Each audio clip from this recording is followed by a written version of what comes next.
Вітаю, друзі! Сьогодні у нас остання лекція по діалогу Платона «Софіст». Сьогодні ми постараємося визначити, хто такий софіст в завершальній формі. Постараємося зрозуміти, в який метод він ставить питання про онто, оскільки онтологія, як ми знаємо, принаймні обговорювали на першій лекції, у нас поняття, яке доволі раннє. Воно, зокрема, було введене в філософський вжиток в 16 столітті, якщо не помиляюсь, Якобом. Не питайте мене, яким саме там. Це не надто популярний мислитель, проте все-таки вагомий внесок був, адже це було поштовхом до того, аби, знову ж таки, якусь доктрину називати онтологічною, яку все-таки все рівно доводиться зводити до метафізики, оскільки це щось по-істинному первинне є, принаймні у формі поняття. Тобто метафізика для нас це щось більш первинне.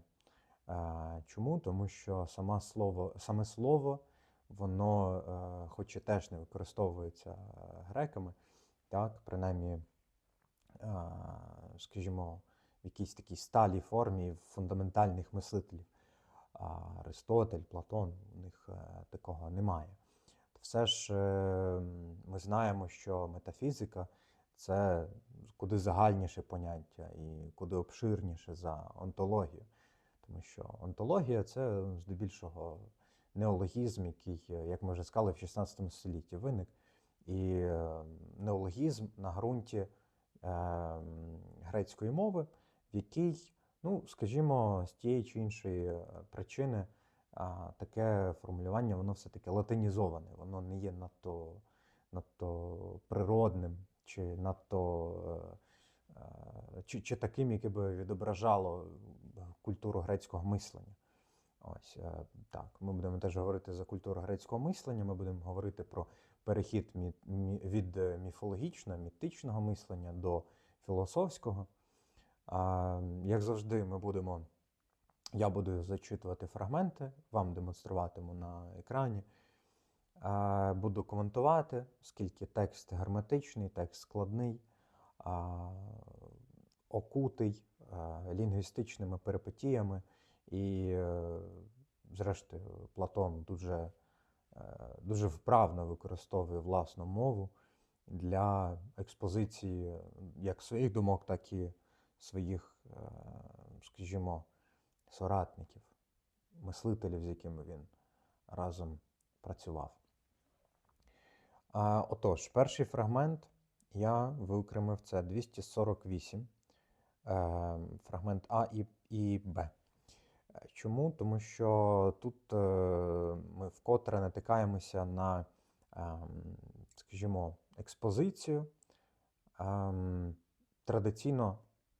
традиційного уявлення про те, як перші мислителі мислили про буття, як вони мислили, в яких рамках, в які принципи вкладали в саме буття, і де відбувається цей перелом між власне міфом і філософією, оскільки чужоземець або чужинець, в кожному разі ксенос, так, для абсолютної герметичності,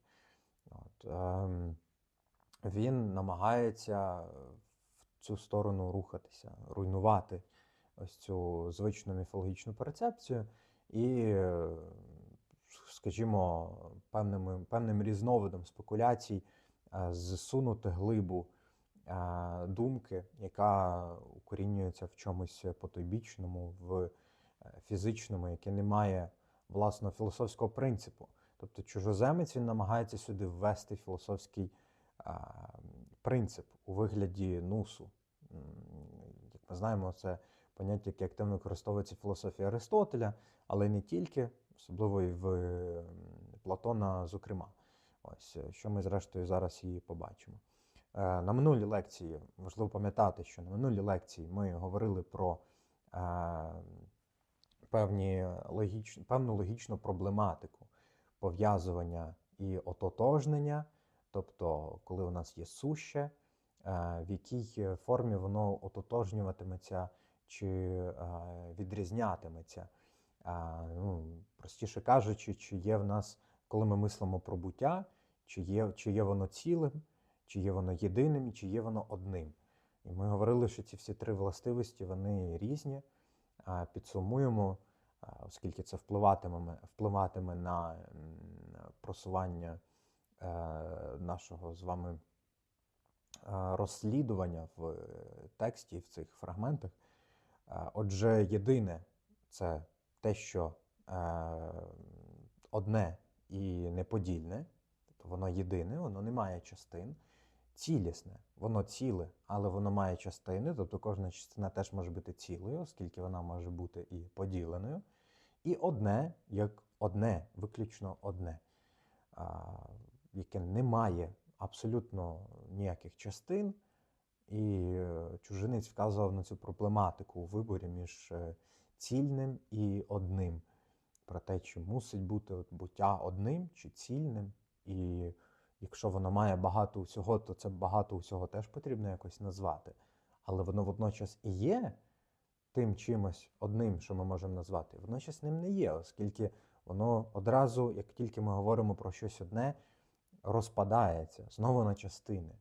Ми кажемо, що одне воно бути не може. Тому що якби воно було одним, воно би не мало частин, але частини воно має. Так? І це проблема, це лінгвістична експозиція не лише в луні грецької мови, але й нашої з вами, будь-якої мови, зрештою.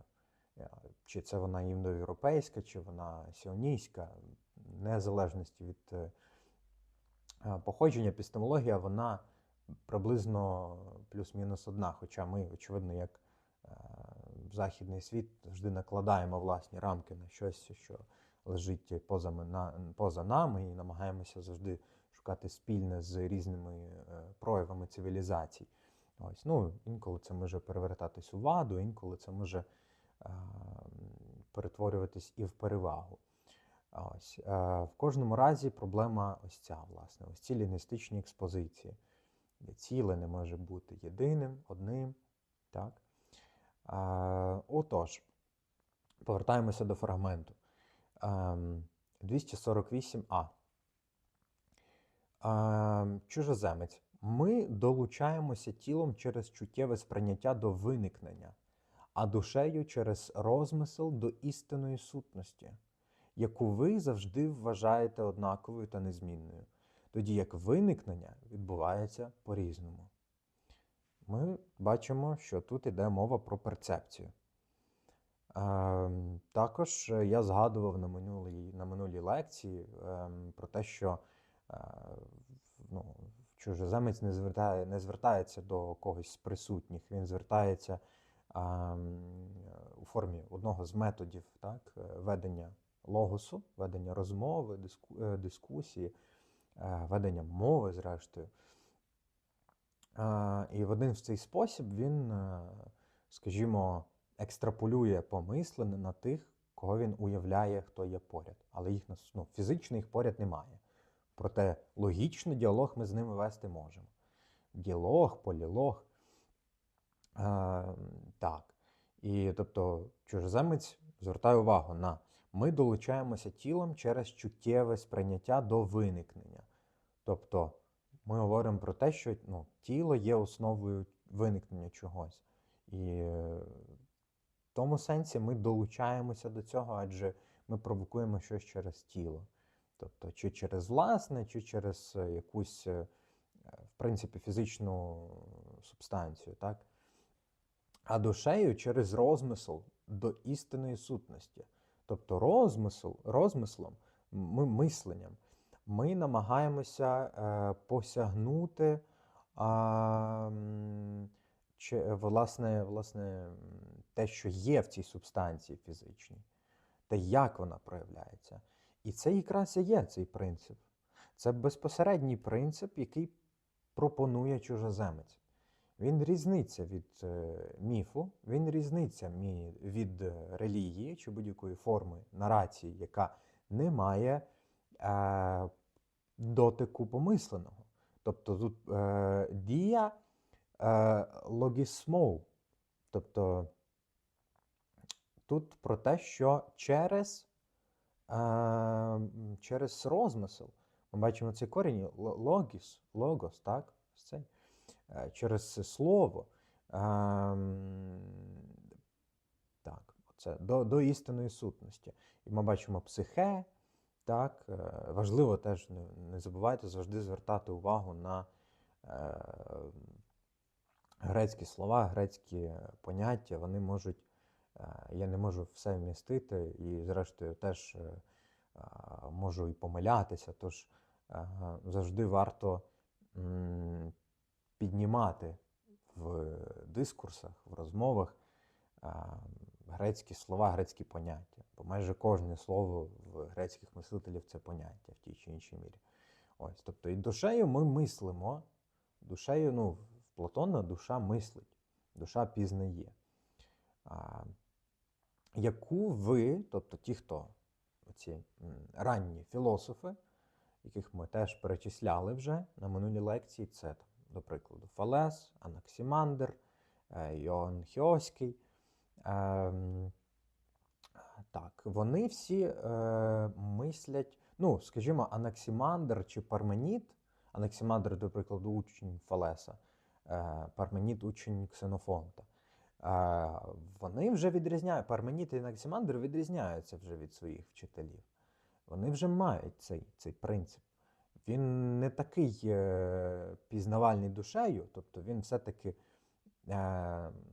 ще тягнеться від цього міфу. Але, до прикладу, в поемі про природу Парменіда там чіткий перехід від міфу до філософського принципу. Логічного. Зародок логіки там є. В тому вигляді, в якому ми знаємо логіку вже. Не обов'язково навіть у вигляді мови, чи слова, чи нарації. Але й в грубо фундаментальному, в принципі несуперечності. Тобто ці всі алюзії, вони вже зустрічаються в поемі Парменіда. Так, ось. І тому ви завжди, ось ці, так, ранні мислителі, ви завжди вважаєте однаковою та незмінною, тоді як виникнення відбувається по-різному.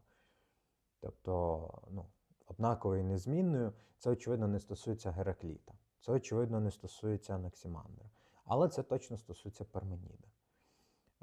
Чому? Тому що в Парменіда буття є, небуття немає. Знову ж таки, зміни немає, становлення немає.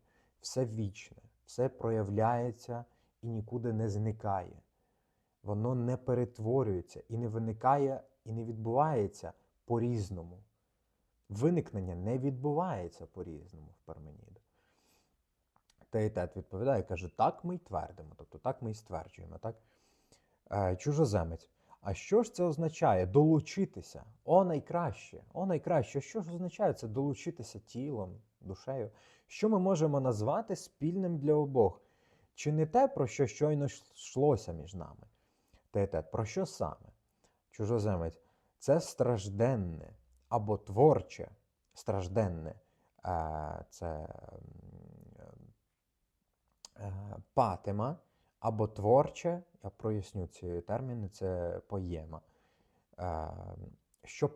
Стражденне патема або творче поєма, що повстає з певної сили, коли речі взаємодіють одна з одною. Можливо, теетете, ти не зовсім розумієш їхню відповідь на це, а я, може, легше, через звичку. Через звичку, тобто їх слухати, бо в плані він звик слухати. Як ми знаємо, теж ми вже неодноразово про це говорили, він проживав і зростав разом з Парменідом. Тож він, думаю, мав не одну нагоду слухати Парменіда, наслухатись і мав звичку. Так? Це все чути і розуміти. Так, наступний фрагмент – це 249б і Е. Так, тут я, зокрема, Б, С, Д і Е. Я всі 4 фрагменти вирішив взяти так. Це звична, ми вже теж, здається, про це говорили, пагінація Стефануса. Ось. Хто не знає, ознайомтеся, якщо є інтерес. Зрештою, всі діалоги Платона він пронумерував для зручності академічної. Отож, ці фрагменти інші, вони відрізняються, тобто вони досить розкинуті. Я не зберіг повну послідовність текстуальну. Теетет питає, як це? Знову ж таки, це не стосується попереднього, це вже далі. А чи не здається тобі, питає чужоземець, що все, що стосується того самого, подібним чином і щодо однієї тієї ж речі не могло б колись виникнути без руху? Тобто, чужоземець питає, речення звучить складно, я розумію, треба прояснити, бо воно досить таке туманне. Чи не здається тобі, тобто він до теетета звертається, це ясно, що все, що стосується того самого, про що ми говорили, пам'ятаєте, відмінне, тотожне, того самого, оце тотожне, все, що стосується тотожного, подібним чином, тобто якимось одним і тим самим способом, і щодо однієї тієї ж речі, тобто до одного і того ж самого, стосується того самого контексту, в один і той самий спосіб, в одному і тому самому місці, в один і той самий підхід, не могло б колись виникнути без руху.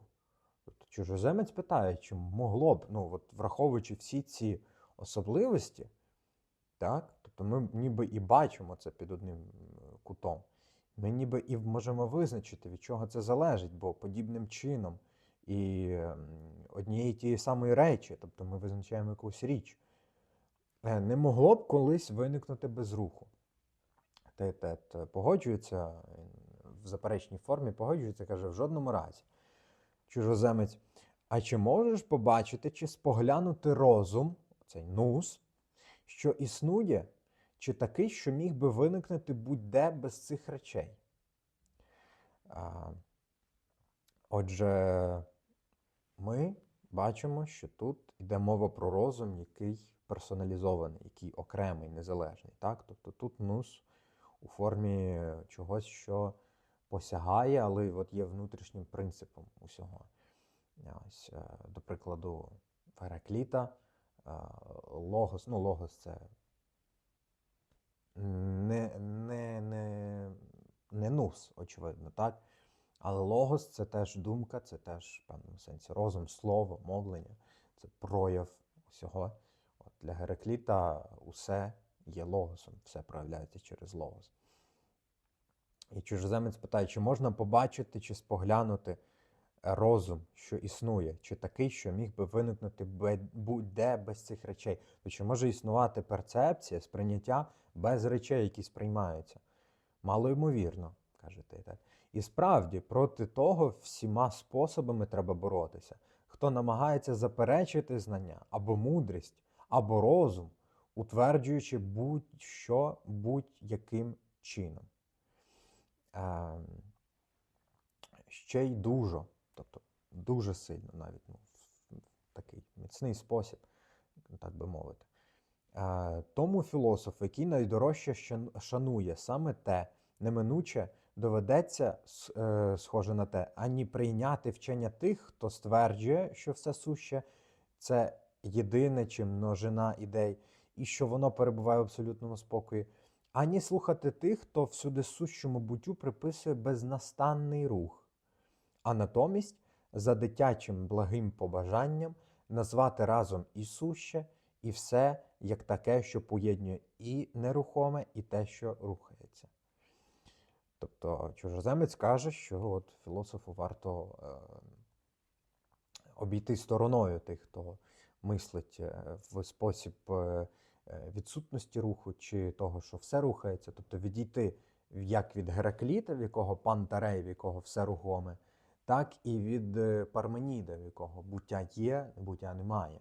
В Геракліта, в якого логос править, і в Парменіда, і від Парменіда, в якого Моїра править, як богиня справедливості, як богиня тотожності усього, цілісності, так? Теетет відповідає: цілком справедливо. Чужоземець: що ж тоді, чи не здається нам, що ми вже досить пристойно охопили словом саме буття? Тобто, отут зверніть увагу, то лого, то он. Тобто, ми словом буття. Бачите, знову ж таки. Гераклітизм в певному сенсі. Йдемо далі. Наступний фрагмент.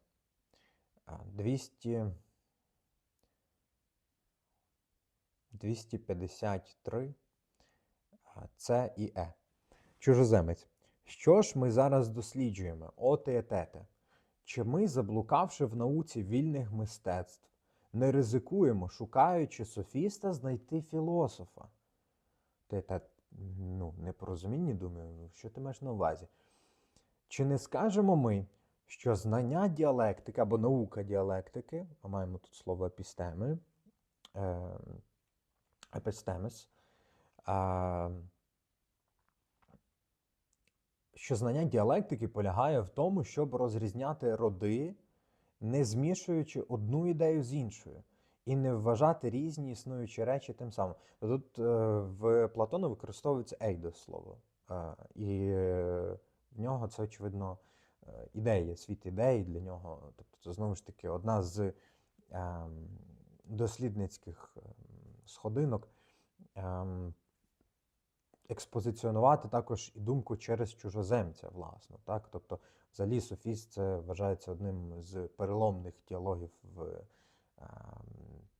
філософії Платона, оскільки він дещо змінює свою звичну перцепцію на стан речей, звичне уявлення про стан речей, намагається глянути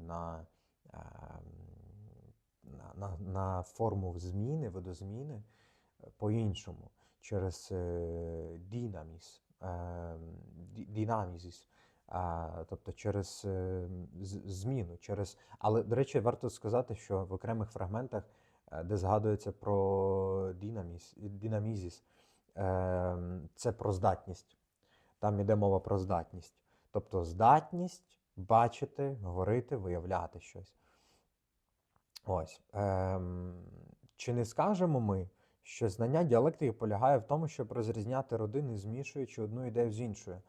Тобто, аби філософ, будучи діалектиком, розрізняв роди між собою, так? От, знову ж таки, напрошується і виростає доктрина, так, Платона, не змішуючи одну ідею з іншою. Тобто, аби була якась ієрархія, принаймні, або поділ між ідеями, якийсь порядок. І не вважати різні існуючі речі тим самим. Ось, тобто діалектика – це наведення порядку. Чому? Тому що, діарезіс, пам'ятаємо, діарезіс – це розділення на частини. Ось. Так ми стверджуємо. Отже, наука здатна виявляти одну ідею через багато різних. Кожен окремий елемент сприймається впорядковано. Різні елементи взаємопов'язані ззовні, а всі разом утворюють єдине ціле. Водночас вона розрізняє багато окремих речей. Вона – це наука, тобто діалектика. Довге речення, так, пішли довгі висловлювання чужоземця, це потрібно враховувати. Водночас вона розрізняє багато окремих речей, що перебувають повністю відділено одна від одної. І саме це дає можливість кожному брати участь одночасно, пізнаючи й розрізняючи за родом. Цілком так. Але, на мою думку, мистецтво діалектики не слід передавати нікому іншому, окрім того, хто насправді і чисто, і справедливо займається філософією. Тобто і чисто, і справедливо потрібно займатися філософією. Як же хтось міг би по-іншому?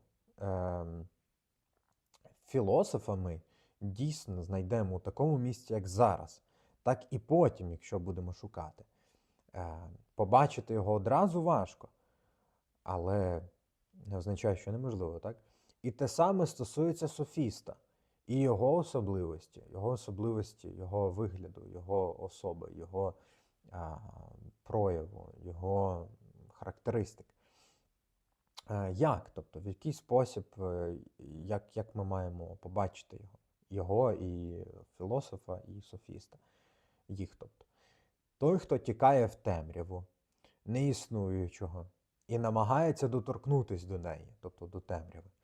Важко йому розпізнати та осягнути будь-що через неї, через темряву. Через неї ж, тобто, в місті, в якому перебуває. Перебуває той, хто війшов в темряву і намагається до неї, ну, тобто до неї тягнеться, так, торкається. А там грецькою це звучить як палець, протягувати, доторкатися. Чи не так? Схоже на те. А філософа, завжди захопленого ідеєю істинного, не можна легко побачити через світло місця, в якому він перебуває. Очі більшості душ не витримують дивитися на божественне. І це, здається, так само вірно, як і попереднє. Отже, щодо цього ми, можливо, перевіримо більш детально, якщо ще захочемо, а щодо софіста, зрозуміло, що не слід приймати рішення, поки ми його достатньо не роздивилися. Добре сказано. Ми бачимо, є конкретне визначення софіста і філософа. Є конкретна відмінність між ними. Окрім того, що софіст стоїть в темряві, йому там зручно, це вказує, власне, на те, що йому там зручно, це його місце, це його ціль. Висловлюватись неясно, суперечити, як і собі. Так, ми пам'ятаємо метод, так, алогікос. Суперечити як собі, так і поняттю. Робити вигляд, що ти знаєш, на відміну від Сократа, який є скептиком, але ні в жодному разі не є софістом, оскільки він каже, що він не знає, він не робить вигляд, що він знає. І він робить вигляд, навіть вірить в це, що він нічого не знає. Тим самим пізнаючи. Ось. Спосіб це той, хто найбільше використовує, максимальна фруктуація просто Еленхосу, так? Перевірки чогось, дізнання. Добре сказано. Отже, коли нам погоджено, що певні роди прагнуть взаємної участі, а інші ні, коли одні лише у малій мірі, інші у великій, а ще іноді через усе це ніяк не заважає всім їм брати участь, ми і після цього продовжимо наше дослідження, розмірковуючи таким чином. Не про всі ідеї одразу, щоб не заплутатися в багатьох речах, а спершу виділяючи найважливіше. Насамперед визначаючи, що є кожне, а потім, як проявляється сила їхньої взаємодії, щоб навіть якщо ми не можемо повністю зрозуміти буття та небуття, ми все ж не залишалися зовсім без слів і знань про них. Настільки, наскільки це дозволяє злободенний спосіб. Злободенний, тобто актуальний, теперішній. Спосіб розуміння. І щоб коли ми випадково виявимо те, що називають небуттям, ми могли безпомилково відрізнити його як справжнє небуття. Так, саме так і треба зробити. Отже, найбільшими з родів, які ми щойно пройшли, є три – саме буття, а також спокій і рух. А вже ж. І звісно, ми кажемо, що оці обидва, тобто спокій та рух, зовсім не змішуються між собою. Тобто вони не ні дорівнюють, ні однакові. Так? Тобто в нас є, до прикладу, ще фрагмент 252, який я, на жаль, не навожу. Мені тільки зараз він згадався. Якщо не помиляюсь, 252Е або А. Схиляюсь до Е. 252Е про, власне, те, що речі не можуть змішуватися. Вони не можуть змішуватись просто тому, що якби вони змішались, їх би не можна було виокремити, їх би не можна було назвати речима. Оскільки це би було щось одне, воно би не мало поділу. Тобто в цьому сенсі єдине не має свого визначення. Як ми говорили на минулій лекції, воно само собі бракує. Бо в нього немає продовженості. Воно, будучи єдиним, воно не має поділу. Відповідно, воно мусить вже відрізнятися, інакше воно не буде. Якщо воно буде ототожненим чомусь, ім'ю своєму, Саме буде ім'я, але не річ. Або річ, але якої не буде речі, тому що буде ім'я від неї. Інакше буде ім'я від речі, що буде окремо від самої речі. Сподіваюся, це зрозуміло. Тобто є річ, про яку ми говоримо, до прикладу, саме буття. Так? Ну, це не сама річ якась конкретна, але це, до прикладу, ну, якесь наше уявлення, так? Суще. Для греків, знову ж таки, це все було одне. Здебільшого правильно роблять, я з ними абсолютно згідний. Хоч і феномени різні, так, але це абсолютно окремий дискурс, абсолютно окрема розмова. Тобто, коли ми говоримо про буття, воно не може мати частини. Так, бо воно загальне, ну, воно має частини, так, але вони окремі від неї. Тобто воно вже не єдине, воно вже ціле, воно вже, що має частини. Але ми його виокремили, ми можемо його виокремити. От. Єдина проблема, яку допускає чужоземець, це пізніше ставить в різницю. Тобто він ставить різницю між буттям і всім іншим. Він не вибудовує ідейної ієрархії. Він не говорить про те, що буття абсорбує, вбирає в собі всі інші. Ось. Він не доходить логічно до принципу інклюзії, до принципу включання в сам предмет того, що заперечується.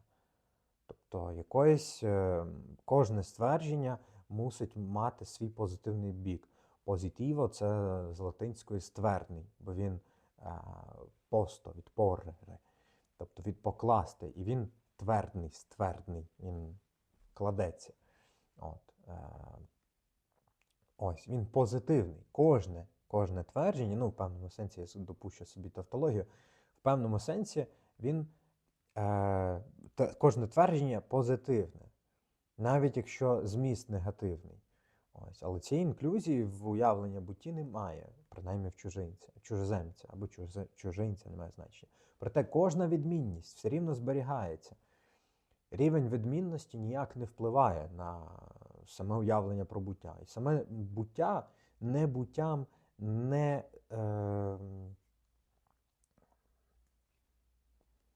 розчиняється, не зникає, не впадає в ніщо, оскільки воно стверджується через нього.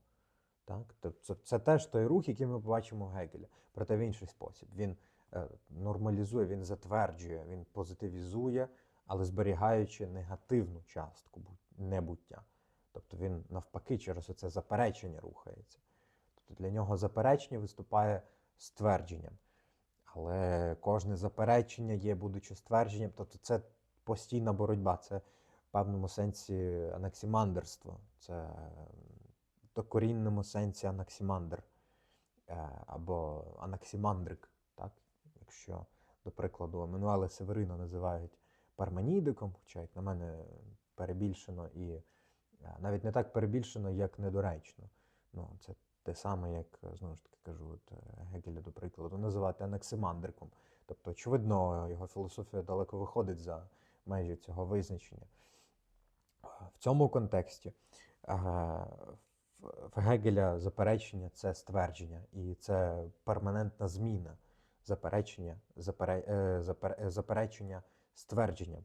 І оскільки вони одне одному суперечать, тобто ствердження стає запереченням, і заперечення стає запереченням заперечення.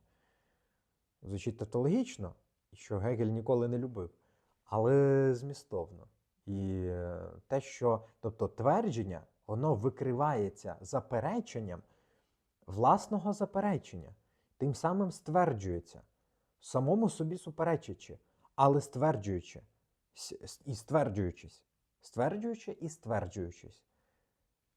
Це перманентне нашарування логіки, яка рухається від буття до сутності, від існування до сутності, яка розвивається через сутність. В кожному разі ми не про Гегеля, хоча Гегель, очевидно, і платоніст або платонік, але, безперечно, знову ж таки, Гегель куди більша фігура, ніж просто зведення до якихось категоризацій, так само, як і Еммануела Северина. Ось, в цьому сенсі дуже важливо ось це мати уявлення і розуміння про те, що Ми, говорячи про буття, очевидно, говоримо і про його частини. Очевидно, говоримо і про те, що ми би не могли, маючи лише єдине щось одне, відрізнити його від інших.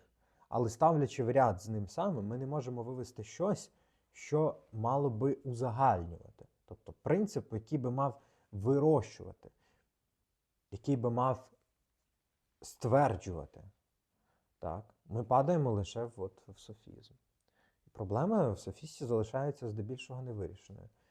Ось, до прикладу, вкотре буду брати в руки цю книгу, Бруно Чентроне в своїй передмові, він каже, що ні, вирішується. Всі проблеми, взагалі, софіст закінчується ідеально у всіх значеннях цього слова. Софіст вирішує всі питання. Менше з тим. В кожного дослідника є своя думка, і це добре.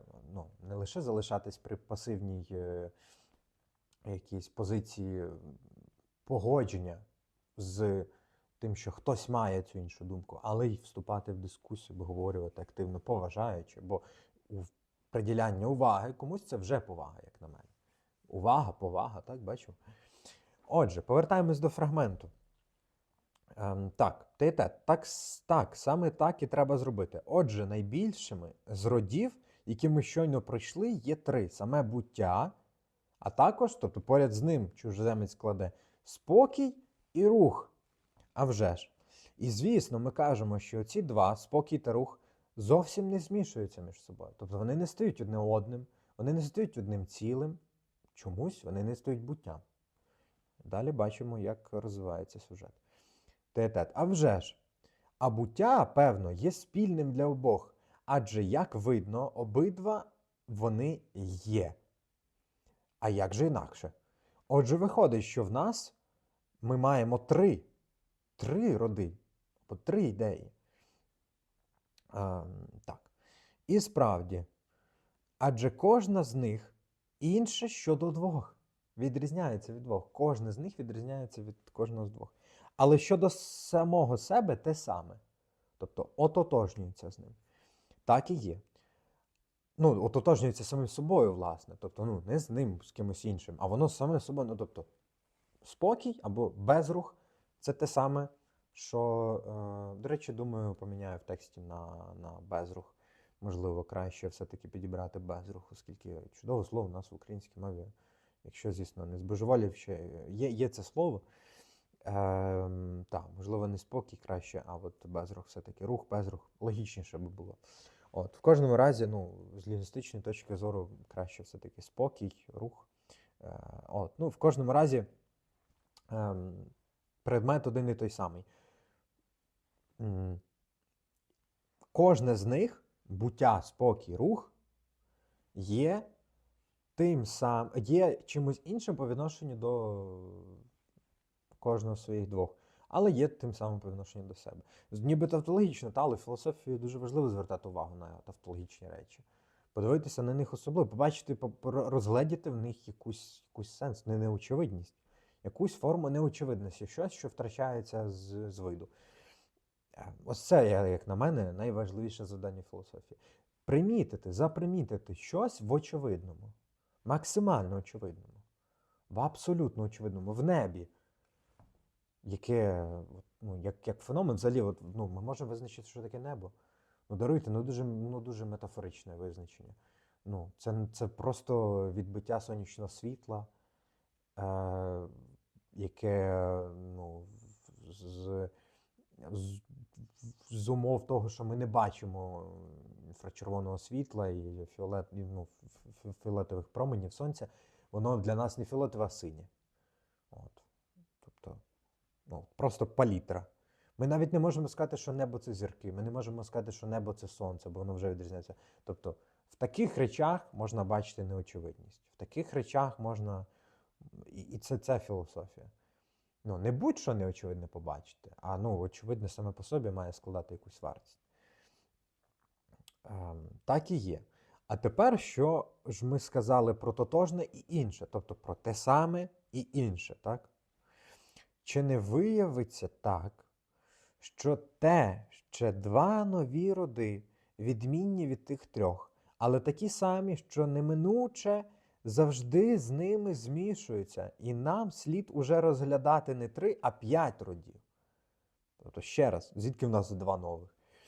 Чи не виявиться так, що це ще 2 нові роди, відмінні від тих 2, але такі, що неминуче завжди з ними змішуються. І нам слід уже розглядати не 3, а 5 родів. Які саме? Тотожне і інше. Тотожне і інше. Тобто ми тепер будемо мати буття, спокій, рух, тотожне і інше. Чому? Ну, тому що категорії різні. Але знову ж таки, проблема чужоземця ставити їх в один ряд. Ну, будемо бачити, куди це все зайде. Чи ж може ми просто назвемо тотожне і інше, позначаємо, ми просто назвами тотожне і інше позначаємо щось, що насправді належить до тих 3, а самі про те не підозрюємо. Тобто, може таке бути, що насправді оце тотожне і інше не лише з ними неминуче, з ними трохи змішується, а повністю розчиняються в цих 3, тобто спокій, рух, буття. Можливо, каже Теетет. Та все ж ні рух, ні спокій не є ні іншим, ні тим самим. Як це? Те, що ми звично називаємо рухом і спокоєм, не здатне існувати саме по собі. Що саме ти маєш на увазі? Рух може перебувати у стані спокою, а спокій може стати рухом. Бо щодо обох, коли якийсь з них відбувається, воно змушене змінюватися на своє протилежне, відповідно до своєї природи, оскільки бере участь у протилежному. Тобто, ще раз, звідки в нас взагалі рух і спокій, або рух і безрух взялися? Рух може перебувати у стані спокою, а спокій може стати рухом. Бо щодо, поки сприймаємо як аксіому. Бо щодо обох, коли якийсь з них відбувається, воно змушене змінюватися на своє протилежне. І отут ми бачимо найбанальніший приклад аксіоми. Ми маємо засновок і ми маємо те, що з цього виростає. Бо щодо, тобто, щось, що непорушне, так, щось, до чого ми не підважили, але прийняли за чисту монету. І далі бачимо, що щодо обох, коли якийсь із них відбувається, воно змушене змінюватись на своє протилежне. Ну чому? Ну тому що, відповідно до своєї природи, оскільки бере участь у протилежному. Тобто, для того, щоб бути визначеним одне в одному, вони повинні відрізнятися. Навпаки, тобто, для того, щоб бути визначеними, для того, щоб відрізнятися, вони повинні бути визначеними одне в одному. Стан спокою повинен бути визначений в русі. Стан руху повинен бути визначений статично. Як от зупинити щось і побачити, що воно насправді рухалося, щоб порівняти, так, з чимось. Тобто вже якийсь кореляціоналізм. Так, там МСУ. Так. Відповідно, безрух, це, до речі, теж з апоріями Зенона, якщо хтось вже запримітив, теж обігрується. Зрозумів, ясно, каже Теетет. Отже, обидва і рух, і спокій беруть участь один у одному. Так, тому не слід вважати рух одним чи іншим, і те саме про спокій. Звісно, ні. Отже, чи маємо ми мислити буття і те саме, як одне? Тобто, якщо ми вияснили, що буття і рух в якийсь спосіб, рух і безрух, або рух і спокій, в якийсь спосіб вони ототожнені, або в якийсь момент вони складають одне ціле, так? Термін дуже важливий, до якого ми скоро прийдемо, то тепер ставиться питання, яке з нього витікає. А буття і те саме ми можемо мислити так само чи ні? Тобто, коли ми кажемо буття або те саме, тобто, що воно є. Бо для греків це все одне, у них немає відмінності. Для них це все одне на лінгвістичному рівні. Буття є, тобто суще, те саме. От те саме те, що важливо. Тобто осен, оце воно. Тон. І те саме, як одне. Можливо. Але якщо буття і те саме не означають нічого різного, то кажучи, що рух і спокій обидва існують, ми тим самим прирівнюємо їх до одного, як до буття. Так, все це Та все ж це неможливо. Так, все ж це неможливо, заперечує Теетет. Ну, думаю, ну це ж якась казка, спекуляція, апорія, яка не може бути вирішена. Отже, неможливо, щоб те саме і буття було одним. Десь так. Тобто, ну, неможливо, щоб буття і те саме було одним, просто тому що якщо вони будуть одним і тим самим, то ми просто не зможемо визначити, що таке буття. Ми не зможемо визначити, що таке відрізнити рух від спокою. Апорія. Десь так, так. Четвертим, отже, щодо трьох ідей, ми встановлюємо те саме, тобто поряд з буттям, спокоєм, рухом те саме. Звісно, так. А що ж далі? Чи слід нам назвати п'ятим те інше, чи ж цього і буття достатньо, щоб мислити їх як два окремі імені однієї сутності? Тобто, чи достатньо нам буття, щоб мислити як щось інше? Чи ні? Чи нам потрібно ще і те інше, як категорія? Напевне, так, напевно, треба.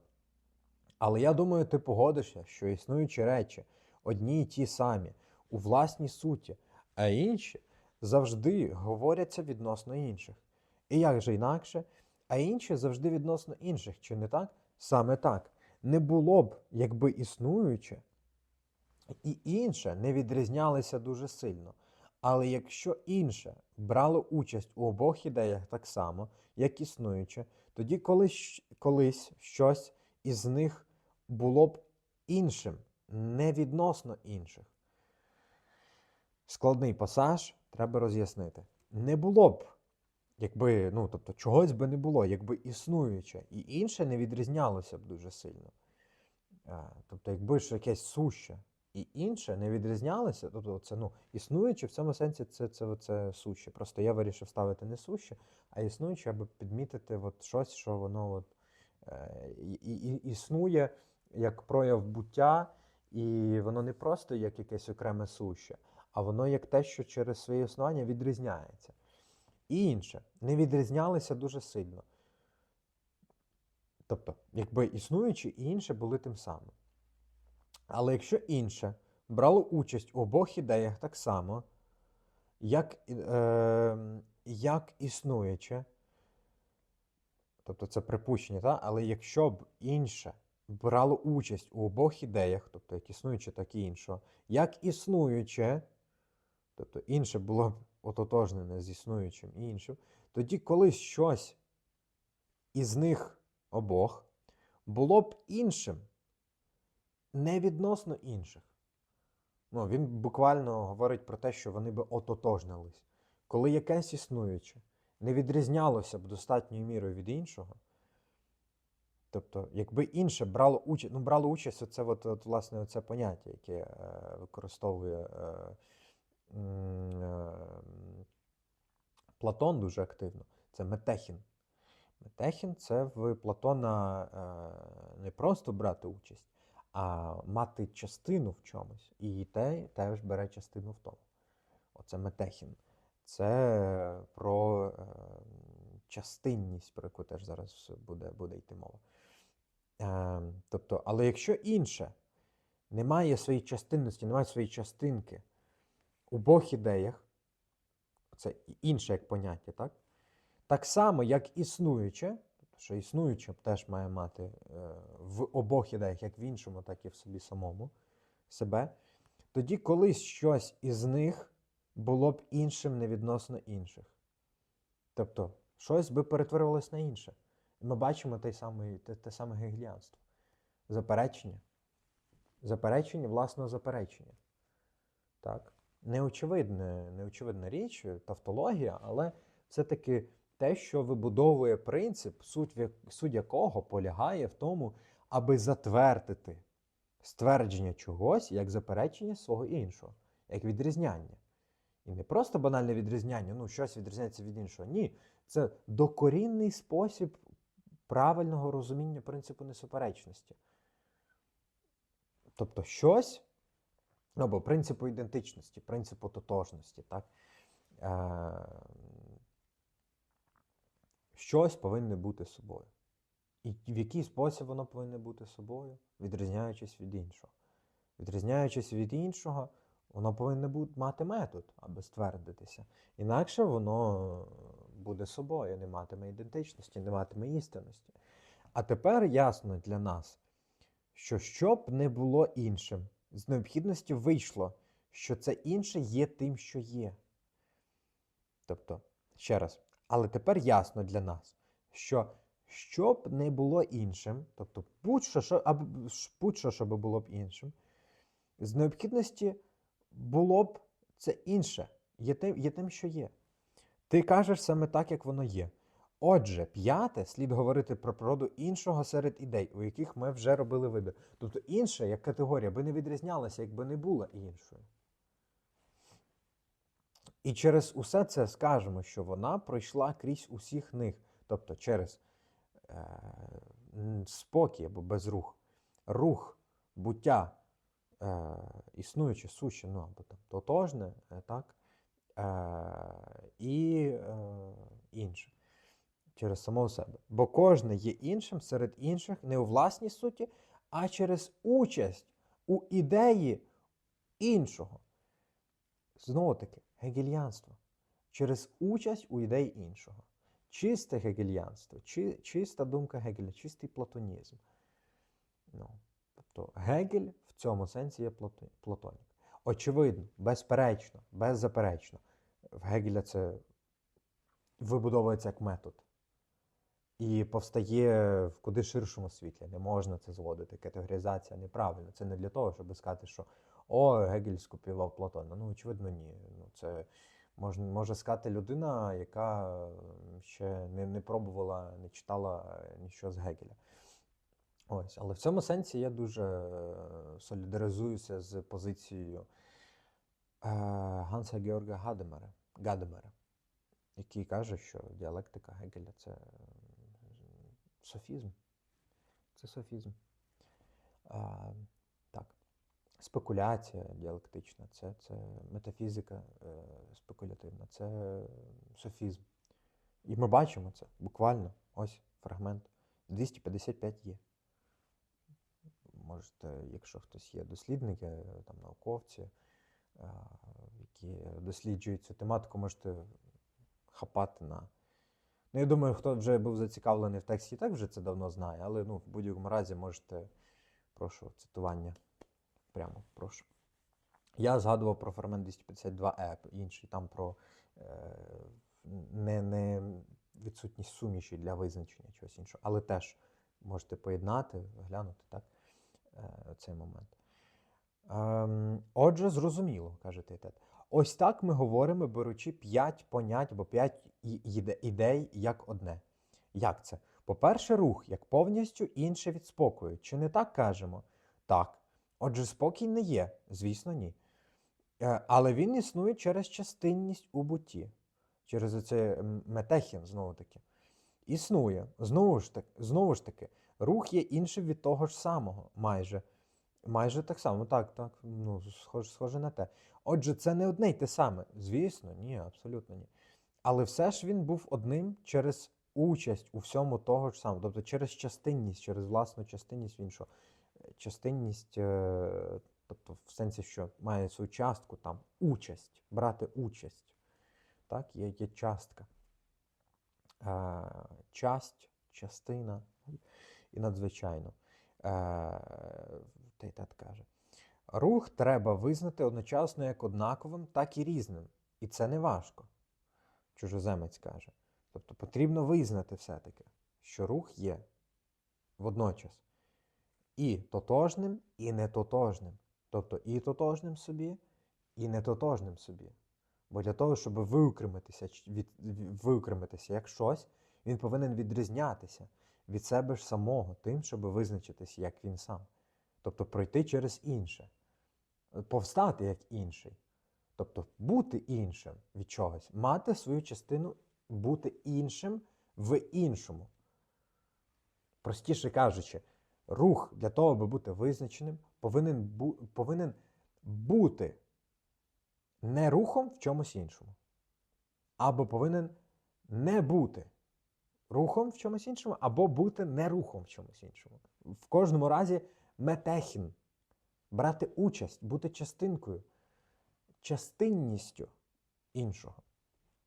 І тому він тотожний і водночас не тотожний. Тобто його тотожність виростає через небуття, через заперечення. Адже коли ми кажемо, що він одночасно однаковий і різний, ми висловилися правильно. Тобто він водночас і однаковий, і різний. Ну, різний від іншого. Софізм, бачимо, так? Він нібито і однаковий, а з іншої перспективи він різний, бо він по відношенню до іншого він різний. І ми висловилися правильно. Але коли ми говоримо однаковий, ми маємо на увазі це через участь у своєму власному. Тобто він по відношенню до себе однаковий.